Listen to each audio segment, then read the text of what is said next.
ekigambo ekitulyowa omwoyo 93 katonyeze mwenda Namirembe Fama.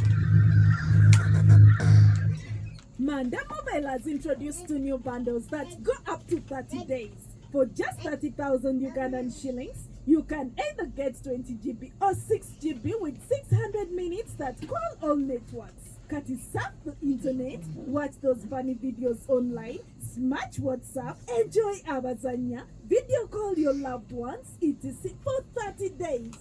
Niga, *149, Manda Mobile, Onyumire, Manda Mobile, Kolede New, Amo. Wait, Manda, Kodesa Manda, Mukutu Buffet. Mr. Vibe, Sumunula Kolesa Boto, Madame Songa, ya City, go out. DJ Saburendo, Simbura, te pure secatagno quempena, Guno Mukutu Kutuka Josura, now Cabeira is so Kukamala, Torino Kukola, Kukwepasa, Kubere Dio, Nemami, Gamba, the best you want, Manda Mobile, Koleza, wefunile SIM card and enjoy free calls ne data walaisi on the best network in town. Okukozesa Manda Mobile okugula airtime ne bundles, dial *149#. Oba okozesa Manda app okwefunira bundles zino. Manda Mobile, Koleza. Manda Mobile, tulungamizwa ekitongole kya Uganda Communications Commission.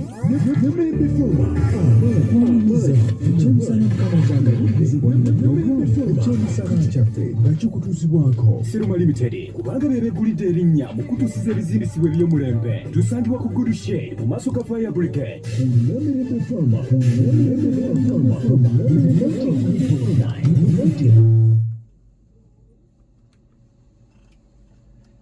Abooluganda twebaza Katonda kubanga ku lunaku luno lwe tujja olwokusatu ate twegatta ku bannaffe abaseroma okulaba ntukutuusaako ekyemisana Mukama kyagabudde. Kale twebaza Katonda kubanga obusumba obwekansanga weebuli olwaleero ate leero bujjidde mu sitayiro era twebaza Katonda atuleese bw'ati. Tulina bannaffe ab'enjawulo be tuzze nabo era nga tukkiriza nti Katonda agenda kubakozesa olw'okutuweereza n'okutuusaako obupaka n'ekyemisana Mukama ekyo kyagabudde. Kale mmwe mweteeketeeke bweteesiteesi Mukama ayogere nammwe. Tusanyuse okubalaba bannyabo era ndowooza katujje gye muli ebirala tujja kubiraba oluvannyuma yennyabo. Ndowooza sooka weeyanjule bw'omala okweyanjula ate tulinaamu wano abakyala babiri abakyala ba Mothers Union. Tulina ssentebe waffe ow'obusumba omukyala Joyce Kigundu Naalongo ye ssentebe waffe ate ne tuba ne munaffe agenda okututuusaako obubaka Mukama bwagabudde oba ekyemisana Mukama kyagabudde ye muteesiteesi mu kibiina ekyo ye muteesiteesi omukyala Sarah Bandi. Kale abooluganda tusanyuse okubalaba era tusaba Mukama abakozese olw'ekitiibwa ekyerinnya lye. Naalongo ndowooza otusomere ekitundu bonoomaliriza tulyoke tugende mu maaso. Mukama waffe yeebazibwa abooluganda. Ekitundu kyaffe kiri mu njiri ya Yokaana essuula ya 6 okutandika n'olunyiriri olwa 28. Yokaana essuula 6 tutandika n'olunyiriri olwa 28. Katusome. Awo ne bamugamba nti tukole ki okukola emirimu gya Katonda? Yesu n'addamu n'abagamba nti guno gwe mulimu gwa Katonda okukkiriza oyo gwe yatuma. Awo ne bamugamba nti kale kabonero ki gwe kookola tulabe tukkirize, okola mulimu ki? Bajjajjaffe baaliiranga emmaanu mu ddungu nga bwe kyawandiikibwa nti yabawa emmere okulya eyava mu ggulu. Olwa 32. Awo Yesu n'abagamba nti ddala ddala mbagamba nti Musa si ye yabawa emmere eyava mu ggulu, naye Kitange ye yabawa emmere ey'amazima eva mu ggulu. Kubanga emmere ya Katonda yeeyo eva mu ggulu ereetera ensi obulamu. Awo ne bamugamba nti Mukama waffe tuwenga bulijjo emmere eyo. Yesu n'abagamba nti nze mmere ey'obulamu, ajja gye ndi enjala terimuluma, anzikiriza ennyonta terimuluma n'akatono. Naye n'abagamba nti mundabye era temukkiriza. Buli kitange gwampa alijja gye ndi, ajja gye ndi sirimugobera bweru n'akatono. Olwa 38. Kubanga saava mu ggulu kukola kye njagala nze, wabula oli eyantuma kyayagala. Eyantuma kyayagala kino nti bonna beyampa aleme okumbula n'omu, aleme okubula n'omu, naye mumuzuukirize ku lunaku olw'enkomerero. Olunyiriri 4. Kubanga kitange kyayagala kye kino, buli muntu yenna alaba omwana n'amukkiriza abe n'obulamu obutaggwaawo, nange ndimuzuukiza ku lunaku olw'enkomerero. Ekyo ky'ekitundu kyaffe. Oluganda tubalamusizza mwenna. Amannya gange nze Saala Bandi. Neebaza Katonda olwaleero nze gwalonze okuba mu studio za Namirembe FM. Ekitiibwa Katonda waffe kimudde abooluganda katusabe.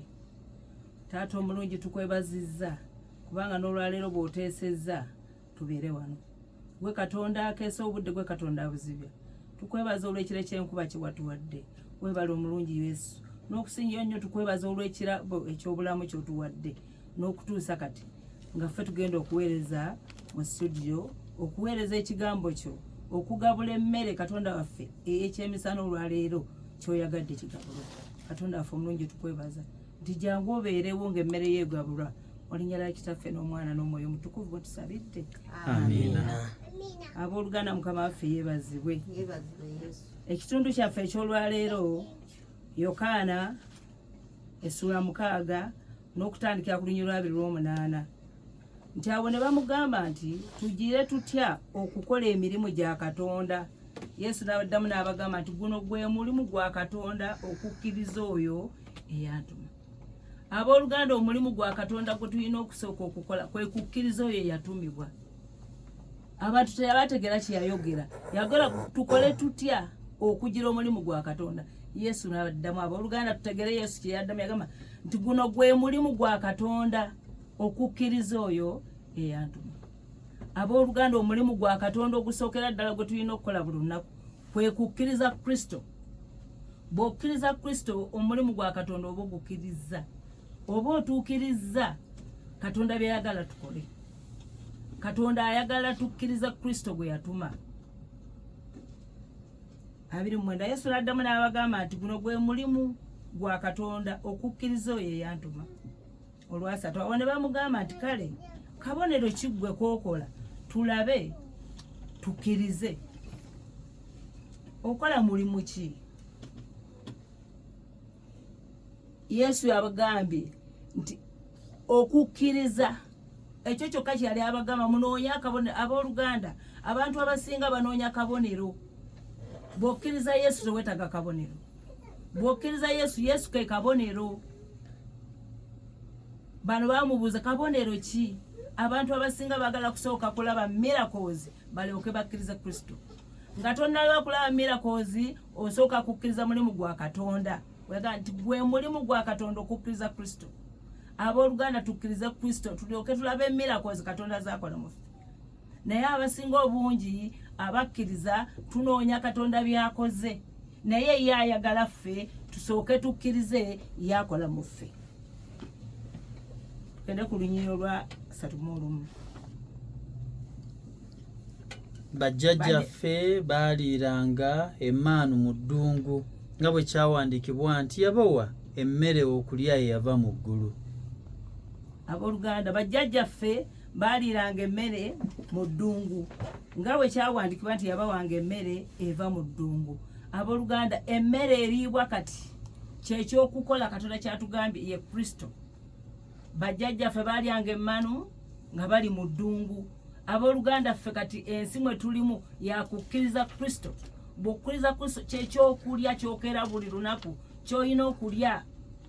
Gwe mulimu gw'olina okusooka okukola nga tonnaba kukola mulimu, sooka ofukamire wansi osabe Kristo. Kristo kyekyokulya kye tulina okulya buli lunaku. ekyemisana mukama kyagabudde olwaleero kyekyokulya kya Kristo. Twebaza Katonda olwaleero ffe beyaleese okujja okubulya ku kyokulya ekyemisana, ekyokulya ekyemisana ekyo olwaleero Katonda kyagabudde ya Kristo. Olwasatu mu ebbiri awo Yesu n'abagamba nti ddala ddala mbagamba nti Musa si ye yabawa emmere yava mu ggulu, naye Kitange ye yabawa emmere ey'amazima eva mu ggulu. Abooluganda, Yesu ye mmere eva mu ggulu. Bali balowooza kubawa nga Musa bwe bamulaga obubonero, Musa bwe bamukabiriranga twagala mmere n'abawa. Naye ffe kati tukabirira Kristo. Bw'oba yina kye weetaaga kyonna tukabirira Kristo kubanga ye mmere eva mu ggulu. Yesu yabaddamu n'abagamba nti Musa yabawanga emmere, naye nze emmere eva mu ggulu. Nze mulimu gwa Katonda. Abooluganda tukkiriza omulimu gwa Katonda gwe yatusindikira. Ffe ogwaffe gwa kumukkiriza yakole bye twagala. Olwasatu mu esatu Yesu n'abagamba nti nze mmere ey'obulamu, ajja gye ndi enjala terumuluma, anzikiriza ennyonta terumuluma n'akatono. Abooluganda, Kristo ye mmere. Yesu yennyini yayogera n'abantu bano naye nga tebamutegeera. Abooluganda, tutegeere Kristo agambye nti nze mmere. Yesu n'abagamba nti nze mmere ey'obulamu. Abooluganda, olwaliro mu pulogulaamu eno Mukama kyagabudde Yesu ye mmere ey'obulamu. Bw'okkiriza Kristo oba oyina obulamu. Bw'okkiriza Kristo omaze okufuna emmere ey'obulamu. Yesu n'abagamba nti nze emmere ey'obulamu eva mu ggulu ereetera ensi obulamu. Abooluganda, Kristo ye mmere eva mu ggulu ereetera ensi obulamu. Anoonya obulamu bunoonyeza mu Kristo. Abooluganda, tonoonyeza bulamu walala, noonya Kristo bwe bulamu, ye mmere eva mu ggulu. Olwasatu mu ennya agamba bw'ati, awo ne bamugamba nti Mukama waffe tuwenga bulijjo emmere y'obulamu. Nga tunaba kweyongerayo tusooke tuyiseewo buno obubaka.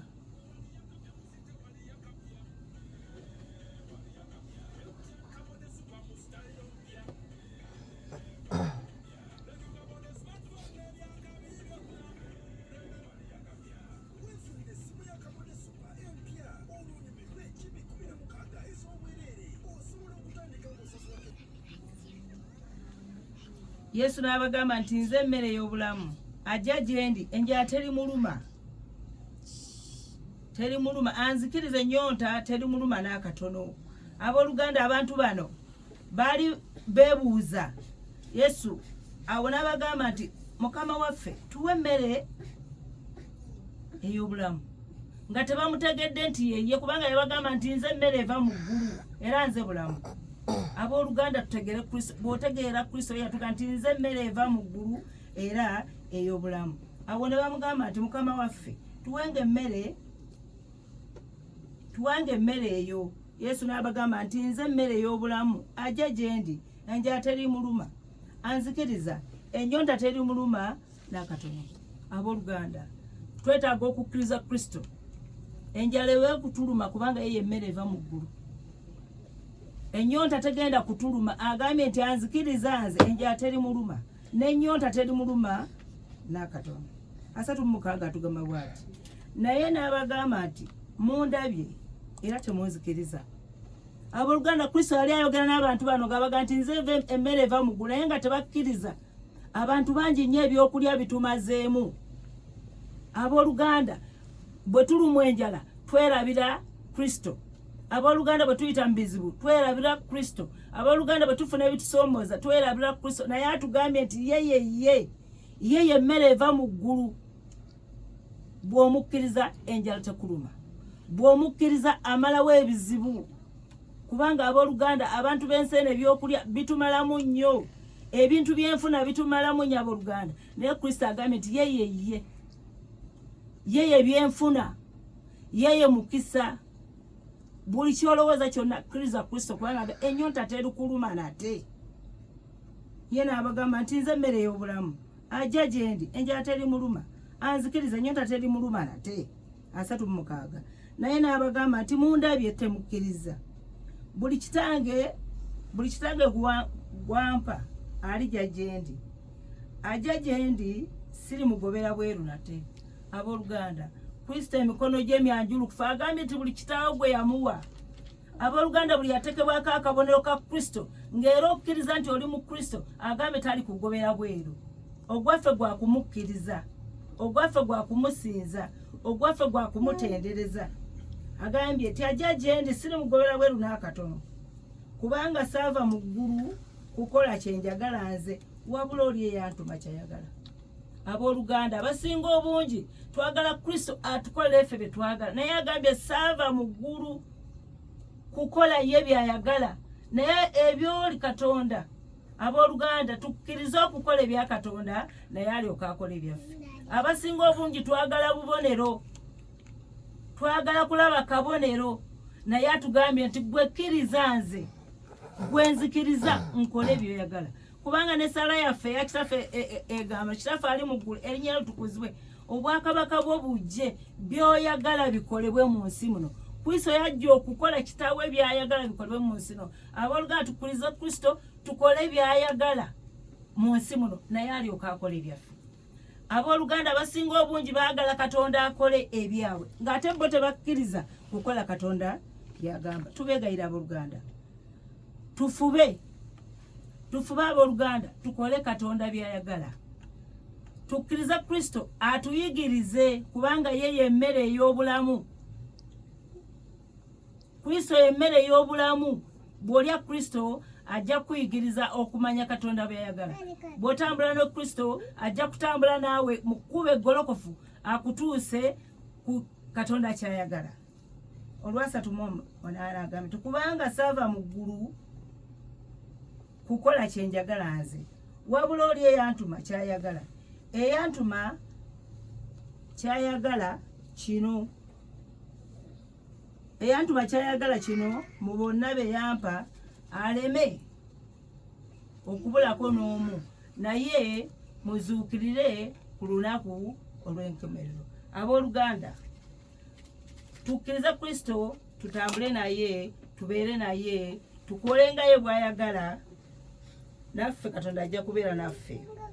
Katusomeko ku Yokaana essuula 4 olunyiro lwa 34. Yokaana essuula 4 olunyiro lwa 34. Wagamba nti Yesu n'abagamba nti ekyokulya kyange kwe kukolanga yantuma byayagala n'okutuukiriza omulimu gwe. Abooluganda, ekyokulya ky'onoonya olwaleero ng'oli muyala, ng'olina ebikuyayanya, ng'olina ebikukaabya, ng'olina ebikudaaza, Yesu agambye nti ekyokulya kye kwe kukolanga ebyo eyamutuma byayagala n'okutuukiriza omulimu gwe. Omulimu gwaffe gwa kukkiriza Kristo. Abooluganda, tukkiriza Kristo akole ebyaffe, naffe bwe tunaba tukoze ebye, Kristo ajja kukola ebye. Katusomeko ku Yokaana 6:49 okutuuka 5:1. Bajjajja bammwe baaliiranga emmaanu mu ddungu ne bafa. Eno y'emmere eva mu ggulu, omuntu agiryeko aleme okufa.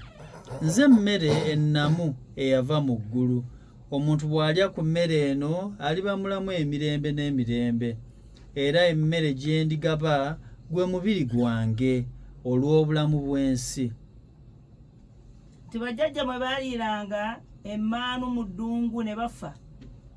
Eno y'emmere eva mu ggulu, omuntu agiryeko aleme okufa. Abooluganda, tujjukire nti bali bajjukiza Yesu nti Musa yabawanga emmere ne balya ne batambula, naye era baafa.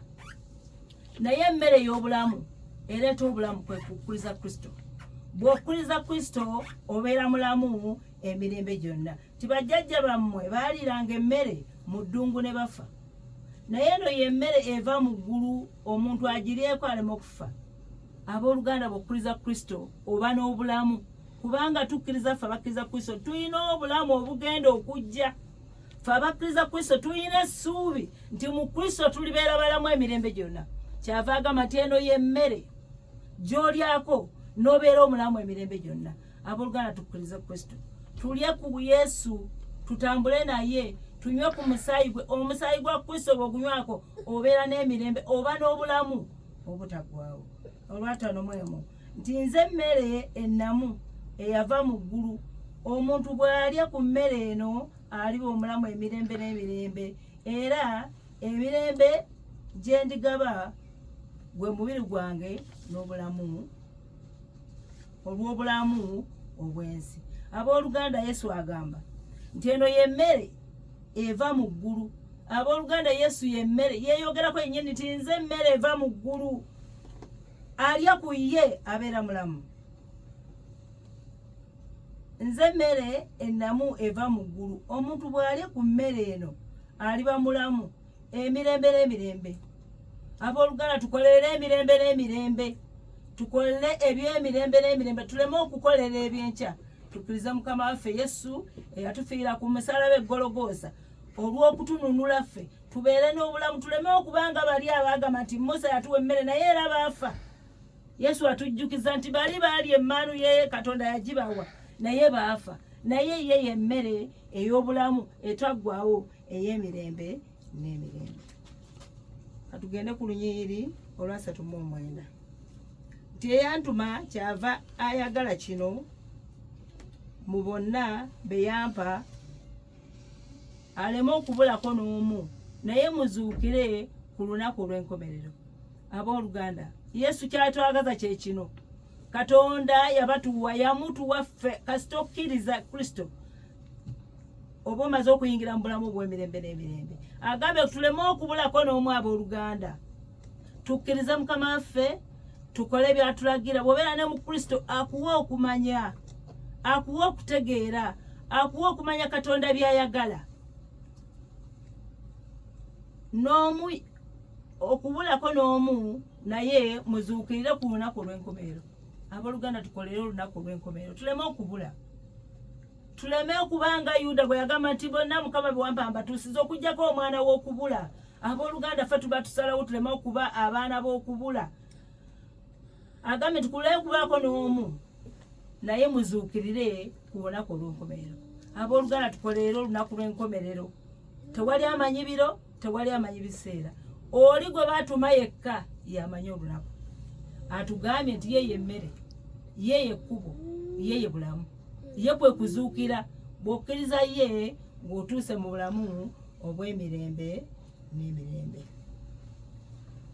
Olw'amakumi 40 agamba nti kubanga Kitange kyayagala kye kino, buli muntu yenna alaba omwana n'amukkiriza abe n'obulamu obutaggwaawo. Abooluganda Katonda by'ayagala kye kino. Katonda by'ayagala bikolebwe. Essala yaffe ga nti by'oyagala bikolebwe mu nsi. Katonda waffe ayagala, agamba bw'ati nti kubanga Kitange kyayagala. Yesu yennyini atugamba Kitawe kyayagala kubanga ye amanyi Kitawe kyayagala. Atugamba nti kubanga Kitange kyayagala kyekyo, buli muntu yenna alaba omwana n'amukkiriza abe n'obulamu obutaggwaawo. Abooluganda tukolere obulamu obutaggwaawo. Tukkirize Yesu, tukkirize atufuge, tukkirize atule mu ffe, tukkirize atuwabule, tukkirize asonge ku nsobi zaffe. Abooluganda tukkirize okwenenya ebyonoono byaffe, nti anaamukkiriza abe omulamu obutaggwaawo. Kubanga Yesu bw'omukkiriza ye akulongoosa, ye asonga ku nsobi zo, ye agenda anyiga ebiwundu byo, ye Yesu akola. Kubanga yagamba nti oli eyantuma kyayagala kyenkola. Abooluganda Yesu bw'omukkiriza ajja kukola eri eyamutuma, ajja kunyiga ebiwundu byo, ajja kutereeza amagenda go, ajja kulongoosa obulungi bwo, oba school fees, oba abaana be babuze, kubanga amanyi oli kyayagala. Yagaba obulamu, yagaba ezzadde, yagaba omukisa. Kkiriza Yesu akole mu ggwe. Kino buli muntu yenna alaba omwana n'amukkiriza abe n'obulamu obutaggwaawo. Abooluganda tulwanire obulamu obutaggwaawo. Bino byonna ebyensaba baga nti abalya ku mmere eri bafa. nene emmere gye tulya yakufa tuli bakufa abooluganda naye bw'okkiriza yesu bwe bulamu obutaggwaawo bw'okkiriza yesu agambye kyayagala kye kino kwe kumukkiriza abe n'obulamu obutaggwaawo nange ndi muzuukiriza ku lunaku olw'enkomerero abooluganda buli akkiriza kristo katonda agenda kumuzuukiza ku lunaku olw'enkomerero tukkirize tufune obulamu obutaggwaawo tukkirize okutambula ne yesu tukkirize asonge ku nsobi zaffe tukkirize atunenye naffe tukkirize okwenenya abooluganda oyinza okukkiriza okunenya ate n'otokkiriza kwenenya oyinza okwagala okusonyiwa ate gwe n'otokkiriza kusonyiwa balala abooluganda tusonyiwe bannaffe twagalanenga abooluganda tukkiriziganye tubeere lumu ng'abaana ab'endeemu kubanga katonda byayagala tukole omutwe gugamba tikatonda byayagala bikolebwe abooluganda tukole katonda byayagala yesu kyasomako nti kino kireke abooluganda mukama waffe kireke katonda bw'agamba nti sino sikyagala abooluganda ebikolwa ebirungi byonna abooluganda tubimanyi mu Bagalatiya byonna mu ebiri katonda byayagala tukole ebiri era agamba nti bwe tukola ebyo amateeka tewaba agamba nti bwe tukola ebyo Abagalatiya 19 nga tetunaba kusomayo kasooke tujjewo obubaka buno omwoyo kwe kwagala okusanyuka emirembe okugumiikiriza ekisa obulungi okukkiriza obuwombeefu okwegendereza ku biringa ebyo tewali mateeka abooluganda Abagalatiya agamba bw'atyo tinaye ebibala eby'omwoyo kwe kwagala abooluganda twagalanenga bw'okkiriza kristo oba mu kwagala tusanyukirenga wamu n'abasanyuka tunakuwalirenga wamu n'abanakuwala tube n'emirembe eri bannaffe tuleme okumalako bannaffe emirembe abooluganda tugumiikirizenga tubenga n'okugumiikiriza bw'okugumiikiriza oba mu kristo omuntu yenadde olina ebikusoomooza naye bw'oba n'okugumiikiriza oba ne kristo tukwatibwe nga abaagala okukwatirwa ekisa abooluganda abeetaaga okukolebwa ekisa tubakolerenga ekisa tukolenga obulungi nga kristo bw'atukola obulungi kubanga bwe tumukkiriza atukola obulungi obutagambika tukolenga obulungi eri bannaffe okukkiriza tube n'okukkiriza mu kristo kubanga gati emmere eya buli lunaku gye tulina okulya kwe tulina okukeera lunaku kwe kukeera n'okukkiriza kristo nti ayinza byonna obuwombeefu tubenga bawombeefu twegenderezenga abooluganda mu bye tukola nga twogera nga tutambula mu kukola ne butakola tubenga beegendereza abooluganda mu bulinga ebyo tewali mateeka abooluganda bw'okkiriza kristo mu bulinga ebyo n'obeera muwombeefu n'oba n'emirembe n'oba mugumiikiriza tewali mateeka toyinza genda kubba ng'omuntu olina emirembe ng'omuntu ogumiikiriza banno ng'omuntu osonyiwa tosobola kutta muntu ng'olina ekisa ng'ogumiikiriza ng'oli mulungi ebiringa ebyo amateeka tewali abooluganda mukama waffe agamba nti katonda tukole nga bw'ayagala bikolebwe nga naffe bwe twagala otukolebwa ebirungi ne katonda waffe bw'ayagala tukole ebirungi eri bannaffe. Mukama tumwebaza era twongera okufumiitiriza ku bigambo ebyo abooluganda waliwo oba oli awo bino byetuteekeddwa okulowolezaako ffenna awamu nga twongera waliwo olunyiriri luno olwa 5:2 olugambye oba olugamba bwe luti nti awo Abayudaaya ne bawakana bokka na bokka nga bagamba nti ono ayinza atya okutuwa omubiri gwe okugulya ekitegeeza nti abanga bafudde kozi baawaabo beekyaggwe nti bwe muli omubiri gwange mujja kuba mufuna ki obulamu kati nga bakaayana ayinza atya okutuliisa omubiri gwe nga balinga abeebuuza ndowooza alowooza naffe tuli baki tuli beekyaggwe oba tuli basezindi tuli abantu ekibuuzo ekyo kyekyaleetera okunnyonnyola okuli mu nzikiriza ya Niike, okunnyonnyola the person of Christ. Kristo yaani? Kristo ajja atya? Kale abooluganda, bw'obanga wekkaanyiza enzikiriza eyo eya Niike, va ku y'abatume. Y'abatume ennyonnyola ennyingo ez'okukkiriza kwaffe ng'Abakristaayo. Eya Niike oba enzikiriza ya Niike ate nennyonnyola Kristo yaani? Owange tulya mubiri, tulya biki? Nga egezaako okunnyonnyola kiki ekibeererawo ddala naddala mu kiseera ekyo nga tweteekateeka okuba n'okussa ekimu okutukuvu. Kale abooluganda, olunyiyo lwana mu ennya, maama atugambe nti tewali ayinza kujja gyendi kitange yantuma bw'atamuwalula, nange ndimuzuukiriza ku lunaku olw'enkomerero. Etegeeza nti nno n'okugenda ewa Kristo oba okusemberera Kristo nga ebigambo byonna bibadde bitugamba, Katonda yalina okukola ki? Okutuwalula. Ensonga ki nali nga nyumirwa nnyo omuweereza yabuuzanga, ekisa kya Katonda kikuwalula? Nti kikuwalula. Ekiza nti ekisa kya Katonda kyokka kye kisobola okukuwalula, okuteeka w'oteekeddwa okubeera, w'oteekeddwa okugenda. Abooluganda, tukubirizibwa tulye emmere ey'obulamu. Emmere ey'obulamu. Kati naawe wembuuliza, owange mu kkanisa yaffe eya bulijjo emmere ey'obulamu yeeruwa gye tuboogerako eyo? Bw'obanga otunuulidde nga tuli mu saavisi zaffe eza bulijjo ddi oba kyekiruwa?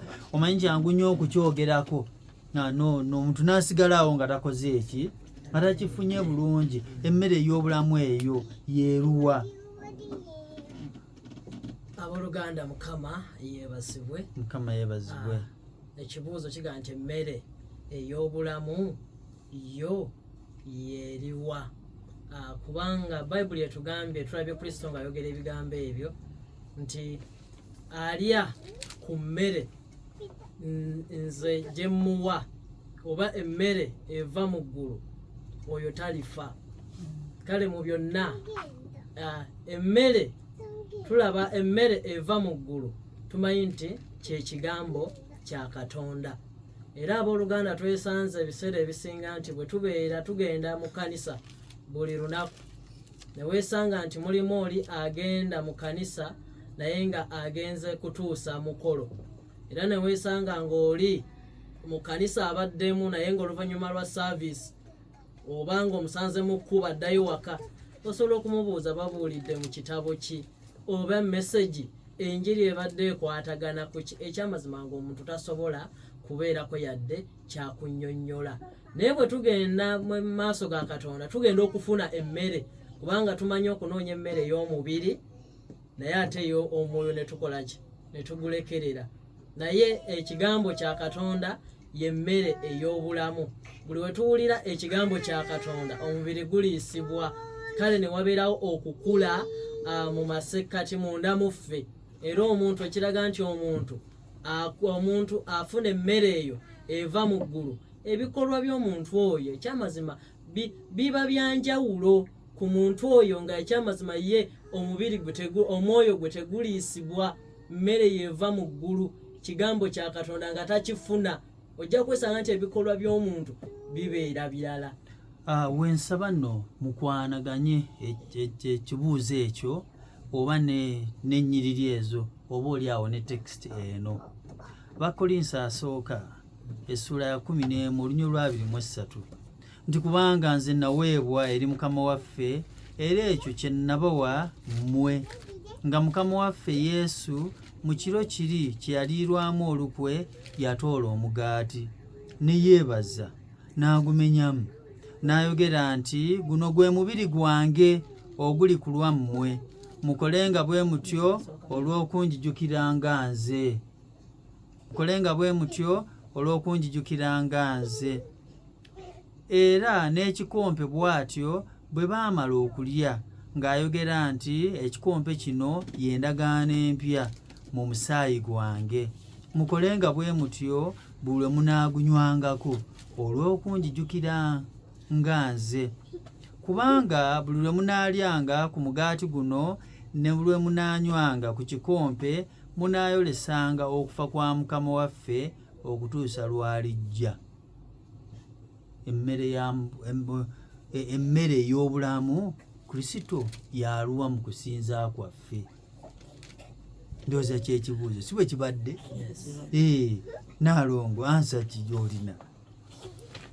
buli lwe tuwulira ekigambo kya Katonda nga tuli mu saaviisi olwo tuba tulya ekigambo kya Katonda ekyo olwo oba oliisibwa. Kale bw'okwanaganya byensomye n'ekibuuzo ekyo olowooza tugwawa? Bw'okwanaganya ekibuuzo ekyo nti emmere ey'obulamu ye Kristo, emmere ey'obulamu ye Kristo yeeruwa? Yiki ekigambo? Ekigambo kya Katonda. Katonda kigambo ye Kristo. Kati bw'oba wakubanga oli ekigambo kitegeeza abooluganda n'okussa ekimu okutukuvu nakwo kukulu, kubanga mu kussa ekimu okutukuvu ate mwoliira ddala. Yensonga lwaki nalanse wali mbagamba nti the Nicene Creed, enzikiriza eya Niike yaggyibwa mu kiseera ekyo. Jjukiranga amaze okuwa instruction obanga awadde nti bwe munaamenyanga omugaati guno oba munaakola bwe muti mugenda kuba mulyanze mugenda kuba mulya mubiri gwange.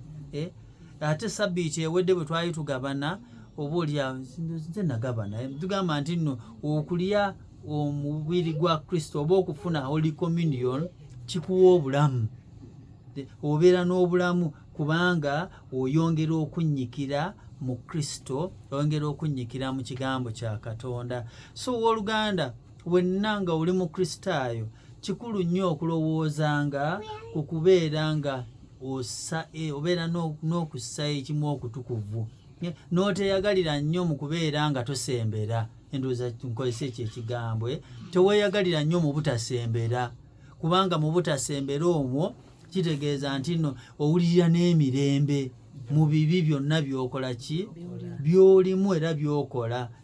Naye buli lw'obanga ogenda okusembera ebigambo biri nga bijja mwabeenenyereza ddala amazima ebibi byammwe, era abaagalana ne bannammwe, era abamaliridde okukwata empisa empya nga mulira amateeka ga Katonda. So buli lw'obanga obadde oli mu Kristaayo ekigenda okulaga nti nno oba oli awo maturity ezze mu kukkiriza, kubeera nga obeera osaanidde okubeera ng'osembera ku mmeeza entukuvu. Kale bw'atukubiriza wano okugamba nti nno emmere ey'obulamu, abooluganda mulyenga emmere eyo, mulye ku nze. Obulokozi tubufuna bwe tuba nga twekuumye nga tuli bantu abatuukiridde mu maaso ga Katonda, n'obeera ng'osobola n'okusembera, kubanga bw'obanga tosobola kusembera oba kujja ku mmeeza ya Katonda kitegeeza nti nno owange mulimu obukyamu mu ggwe, katosobola kubanga otuukiridde mu maaso gani? Mu maaso ga Katonda.